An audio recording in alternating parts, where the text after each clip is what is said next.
안녕하세요, 트래블티브. 오늘은 아베가 러시아에 가지도 않았는데 대참사가 일어난 이유라는 주제로 이야기해 보겠습니다. 아베는 22일 푸틴과의 정상회담을 앞두고 그야말로 참모진과 다양한 전략을 짜고 준비한 모양입니다. 일본의 언론들은 결국엔 아베가 쿠릴 열도 4개 모두를 돌려받는 것보다는 2개를 받는 걸로 결정했다면서 아무래도 한 번에 섬 4개를 모두 돌려받는 것은 무리이다라는 보도를 일제히 전하기도 했습니다. 이번 러시아와의 정상회담에서 쿠릴 열도 반환 문제는 주로 이야기되는 사안인 만큼 고심한 흔적이 보이는 것이죠. 그런데 오늘 아베는 도쿄 하네다 공항을 떠나면서 전혀 예상치 않은 문제로 고민을 하고 있다는 보도가 나왔습니다. 왜냐하면 러시아의 라브로프 외무장관이 바로 전날에 외신과의 인터뷰에서 러시아와 일본의 정상회담에서 일본에서 오는 친구들에게 쿠릴 열도 영유권에 대한 문제 제기는 논의되지 않을 것이다. 러시아 영토다라는 다소 일본의 결례가 되는 말이랄까요? 그래도 한 나라의 총리가 오는데 해서는 안 되는 말을 하고 있는 것입니다. 이것은 바로 러시아식 외교의 전형적인 모습으로 때론 거칠게 혹은 유머스럽게 하지만 뜻은 분명히 전하는 그런 방식의 모습을 외교장관이 보여준 건데요.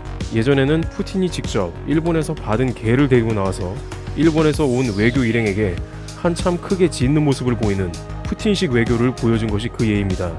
현재 러시아에서는 쿠릴 열도 반환 문제에 대해 일부 시위가 벌어지는 등 여론은 탐탁치 않습니다. 푸틴은 여론에 상당히 귀를 기울이는 편으로 자신이 집권하는 데 방해 세력을 그다지 달가워하진 않습니다. 따라서 이번 쿠릴 열도에 대한 러시아의 입장은 이미 정해졌다는 게 거의 정설이라는 설명입니다. 일본 언론은 이에 따른 계산이 복잡한지 느닷없이 한국에 대한 부정적인 보도를 연일 내보내고 있는데요. 러시아의 쿠릴 열도 반환 문제가 쉽지 않아지고 정부의 외교력 불신 및 지지율이 하락이 되면 한국 이슈를 계속 일으켜야 한다는 의견이 있습니다. 일본인은 한국인을 세계에서 3번째로 싫어한다. 북한, 중국, 한국 순이고요.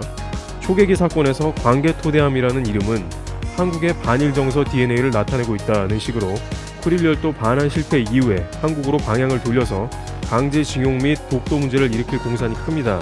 물론 그것은 지구촌 축제인 도쿄올림픽 이후쯤이 될 것이라는 일각의 의견도 있었습니다. 아무튼 모스크바로 가는 비행기 안에서 아베는 무슨 전략을 세웠을지 내일 열릴 정상회담에서 확인됩니다. 결과가 부정적이라고 해서 그 칼날의 끝이 다시 한국을 겨누지 않기를 바란다는 의견입니다. 트래블티브 오늘 여기서 마치겠습니다. 감사합니다.